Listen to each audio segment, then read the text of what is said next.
오늘은 예고드린 대로 추적 관찰 방법에 대한 이야기를 해볼 텐데요. 갑상선 호르몬 약을 먹을 때 목표가 치료 목적이라면 TSH를 최대한 낮게 유지를 해야 된다는 겁니다. 저 때는 이제 정상 범주의 약간 낮은 정도, 정상 범주이나 반이 남아있으면 일을 잘한다고 이야기했으니까 약을 안 먹어도 되면 오케이, 약을 안 먹어도 되고 그 약을 먹더라도 정상 범위를 유지하는 걸 목적으로 합니다. 자, 이제 수질암 검사에 대해서 이제 말씀을 좀 드리겠는데요. 네. 수질암은 이제 앞에도 이야기가 나왔어요. 그 기원이 다릅니다. 그렇기 때문에 TG라고 하는 게 의미가 하나도 없고요. 이거는 이제 칼시토닌이라고 하는 굉장히 독특한 또 단백질이 나오는 그런 상황이에요. 근데 이건 아주 이상적인 종양 지표라고 우리가 받아들이는데 네. 내용을 하나 만들어 봤는데요. 네. 종양 특이성, 특정한 암에서만 나와야 돼요. 그러니까 이게 있으면 이 암이라는 걸 짐작할 수 있어야 된다는 거죠. 네네. 그 다음에 종양이 크면 클수록 이게 높게 나타나야 돼요. 중요하겠죠. 네. 그리고 이건 어느 기관에서 재도 똑같이 나와야 돼요. 가끔 왜 신문에 나죠. 뭐 어떤 정말 획기적인 연구가 됐는데 딴 데서 해봤더니 안 나온다. 이건 아무도 인정 안 하는 거죠. 그리고 또 하나는 제일 중요하게 쉽고 싸야 돼요. 막 복잡해 죽겠고 한 1년쯤 걸리는 피검사를 했다. 이건 말도 안 되는 소리고 뭐 몇 천만 원에 그 검사 어떻게 해요? 못 하는 거죠. 근데 이 칼시토닌이 그런 정도로 좋은 그런 지표입니다. 수술이 성공적으로 끝났고 치료가 잘 됐다 그러면 칼시토닌이 언체커블이 나와야 돼요. 네. 이게 수술하고 나면 바로 제로가 되느냐? 그건 아니에요. 네. 반감기가 꽤 긴 그 단백질이에요. 36시간 정도 되기 때문에 이런 그래프를 타고 이렇게 서서히 저하되기 때문에 한 3개월쯤 후에 재는 것이 가장 정확한 거예요. 어떤 치료 효과를 볼 때 땅 하고 한 대 때렸는데 3개월쯤 후에 때린 효과가 나타난다. 그걸 판단할 수 있다는, 효과가 나타난다기보다도 저 지표가 서서히 떨어지니까 그렇다는 거죠. 자, 그래서 이 호르몬은 수술 전에도 이 병의 상태를 짐작할 수 있는 정도로 우리가 쓸 수 있습니다. 네. 칼시토닌을 수술 전에 쟀더니만 40이 넘어간다. 그러면 요 갑상선 주변에 어딘가에 임파선 전이가 있을 것 같다. 이렇게 판단해야 되고요. 200이 넘어간다. 그럼 이거 측경부 전이까지 됐을 거야. 판단해야 되고, 비록 보이지 않더라도. 그리고 400이 넘어갔다. 이거는 그냥 임파선 수준의 문제가 아니라 어딘가 딴 데 멀리 날아갔을 수 있다. 원격선이 있을 수 있다. 이렇게 돼요. 수술 후에도 400이 넘어간다. 이러면 굉장히 이제 위험하다. 이렇게 생각할 수 있어요. 그 다음에 여기 CEA라는 게 써 있는데 이건 뭔가요? 그건 이제 수질암에서 보조적으로 사용하는 종양 지표입니다. 하지만 이건 칼시토닌처럼 아주 이상적이고 완전히 수질암을 표현하는 그런 종양 지표는 아니에요. 이 검사는 보조적인 역할을 한다고 이해하시면 되겠고, 사실은 대장암이나 이런 다른 암에서도 종양지표로 사용하는 겁니다. 그런데 그다지 역할이 크지 않다면 굳이 CEA 검사를 하는 이유는 뭘까요? 수질암도 분화가 잘 되어 있는 경우도 있고, 세월이 지나면서 원래 세포가 성격을 잃고 분화도가 나빠지는 상황이 올 수도 있겠죠. 보통 이런 상태에서는 오히려 칼시토닌이 줄어드는 현상보다 그럴 때 이 CEA 검사를 보고 상황을 판단할 수도 있습니다. 보통 이렇게 되면 예후가 아주 좋지 않은 것으로 생각을 해야 되겠죠. 그리고 아까 하나 빠진 게 있는데, 수술 후 칼시토닌이 계속 증가하는 사람들에서 칼시토닌 더블링 타임이라는 예후 측정 방법이 있는데, 종양 지표치가 2배가 되는데 걸리는 시간을 의미합니다. 이 더블링 타임이 2년 미만이라면 역시 예후가 불량한 상황이라고 예측을 할 수 있겠죠. 이 부분은 나중에 수질암만 따로 이제 다룰 시간이 있을 때 그때 더 자세히 알아보도록 하면 좋겠습니다. 그리고 아까 남은 부분에서는 부갑상선 관련해서 피검사가 있었는데 이것에 대한 설명도 부탁드립니다. 자, 이거는 뭐 모든 환자들이 다 필요한 건 아니고요. 갑상선 수술을 하고 나면, 특히 전절제라고 나면 아무리 부갑상선을 잘 살려도 기능이 좀 낮아지는 경우가 있어서 그걸 모니터링하기 위한 그 방법이에요. 말하자면 부갑상선 기능 저하를 검사하는 예, 건가요? 맞습니다. 네. 그래서 이런 경우에는 이 검사들을 이제 해서 보는 거죠. 어떤 상태에 있는 건지.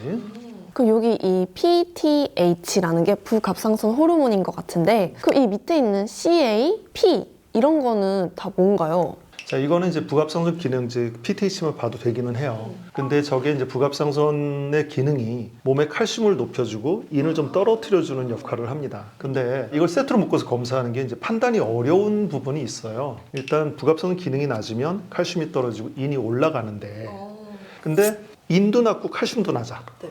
이건 제대로 안 먹은 거예요. 평소에 칼슘을 적게 먹는 사람인 거예요. 이제 그런 판단들을 해야 되기 때문에 이게 좀 종합적으로 이렇게 좀 해야 되는 거예요. 자, 일단 한번 그 정리를 좀 하자면, 분화갑상선에서는 갑상선 기능 검사, 네. 그다음에 TG 안티바디 항체 이게 이제 하나의 세트로 묶이고 거기에 부갑상선 기능이 좀 시원치 않다. 그럼 부갑상선이 같이 엮여서 검사를 하게 되고 그다음에 이제 수질암에서는 갑상선 기능은 뭐 기능을 세게 높여놓을 이유가 하나도 없죠. 정상을 맞춰놓고 정상인지만 볼 거예요. 그리고 칼시토닌하고 CA 이런 것들을 이제 수질암에 대한 특이 검사를 하게 되는 거죠. 그러면 저희가 병원으로 가면 의사쌤들이 이런 걸 다 판단해서 이제 검사를 해주시는 거잖아요. 근데 사실 진료 시간이 굉장히 짧아서 이걸 어떻게 다 뭐 설명해 주실지 좀 걱정이 되긴 하는데 뭔가 꿀팁 같은 게 있으신가요? 우리 기관에서는 의사들이 외래를 보기 전에 다 차트를 리뷰하고 문제점 파악을 먼저 해요. 그래서 그걸 해결할 방법과 향후 방향까지도 다 수립해 두고 환자를 보기 시작하죠. 병원에 와서 진료 시간이 1분 이렇게 되니까 아무것도 안 해주고 1분 만에 지방에서 왔는데 이렇게 말씀하신 분이 있는데 그 전에 초음파, CT 찍었다면 그걸 전부 다 파악을 먼저 해놔요. 피 검사도 짧은 시간에서도 우리는 해석을 해놓죠. 다른 기관도 우리랑 사정은 비슷할 겁니다. 그 재밌는 이야기 하나 들은 게 있는데 그 제가 아주 좋아하는 내과 선생님인데 아주 유명한 분이에요. 근데 그 환자가 밑에 글을 하나 이제 저희 뭐 카페에 올렸는데 어떤 병원에 모 선생님 누가 봐도 이름을 알겠어. 이름 뭐 한자만 별표를 해놔서 그래서 그 쌤이 진료를 받는데 3분 동안 자기한테 4번 나가라 그랬다고. 나가보세요. 할 말을 다 한 거예요, 이제 이분은. 근데 환자는 섭섭하죠. 그쵸. 아무래도 되게 오래 기다렸다가 겨우 뵙는데 아 좀만 더요 이런 생각이 들 것 같아요. 그래서 그 제가 그 우리 센터를 셋업할 때 어떻게 했냐면 의사가 나가는 시스템을 만들면 좋겠다. 환자가 쫓겨나는 느낌이 안 들고 의사가 나가는 거예요. 이제 그래서 환자분은 앉아서 좀 더 간호사의 설명 듣고 예약도 하고 앉은 자리에서 하고 좋은 것 같은데요? 의사가 옆방으로 가고 네. 괜찮은 것 같죠? 네. 그 나가세요라는 말을 빨리 들으면 들을수록 환자 상태는 좋은 거예요. 맞아요. 그 중요한 이야기예요. 안 좋으면 오랫동안 그 이야기를 하고 다 하고 무슨 또 검사라고 해야 될 수밖에 없는데 야 이건 정말 퍼펙트하다. 그럼 바로 나가세요라는 말이 바로 자연스럽게 나옵니다. 여러분 이제는 나가보세요가 약간 합격했습니다 같은 의미가 되니까 좀 더 좋게 생각하셔도 좋을 것 같습니다. 합격했습니다. 뭐 괜찮습니다. 라고 합니다. 네. 그럼 저희가 오늘 이야기한 내용을 종합적으로 정리를 해볼 텐데 오늘은 저희의 체크리스트 대신 Q&A 시간을 준비했습니다. 환우의 카페 같은 곳에 자주 올라오는 질문들을 준비해봤는데 한번 보시겠습니다. 질문은 아주 뭐 키포인트만 딱 뽑은 것 같습니다. 첫 번째 질문은 전절제를 했는데 수술의 TG가 계속 높아요. 걱정되죠. 사실은 어디인가 뭔가가 있는 거예요. 그래서 이걸 찾아내려고 하는 노력을 그 주치의도 열심히 하고 있을 거고 그래서 굉장히 노력을 해야 되고 약도 잘 먹어야 되고 그러니까 주의 깊게 이제 봐야 되는 거죠.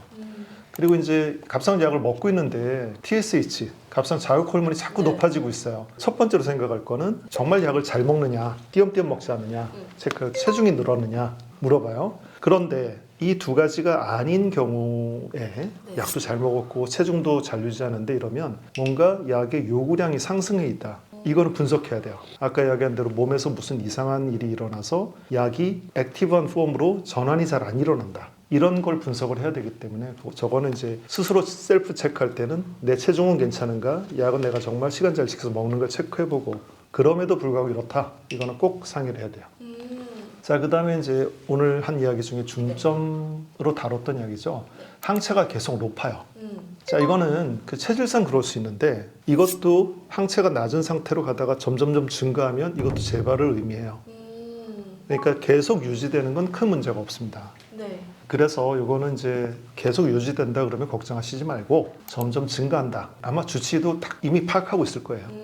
그래서 같이 상의하시면 되겠습니다. 자, 프리티포가 너무 높아서 약을 줄이라고 합니다. 근데 이거는 그 꼭 주의할 점이 정상 범주에 벗어났다고 너무 높은 건 아니에요. 자신이 왜 약을 먹는지 그걸 먼저 생각을 하고 약을 처방한 주치의하고 상의하시면 되겠어요.